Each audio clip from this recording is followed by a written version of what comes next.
Вече сме с играта Тото Джокер.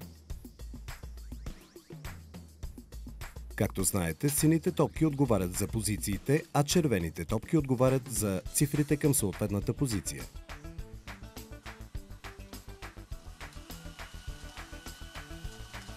Сините топки се размесват и позиция 3. Първата изтеглена позиция е позиция 3. Нека се върнем в червения отбор и да видим коя цифра ще получим от него.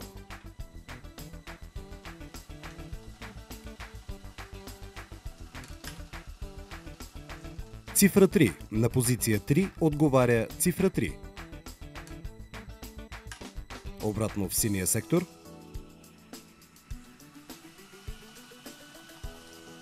Нека видим коя ще бъде следващата позиция.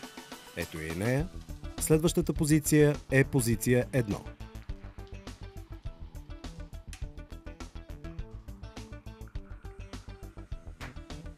Какво ще получим от червения сектор?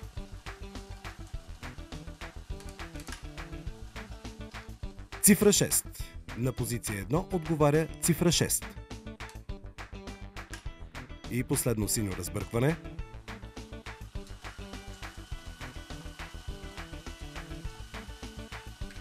И имаме позиция 9. Позиция 9. Нека видим коя цифра ще отговори на позиция 9. Последно червено завъртане.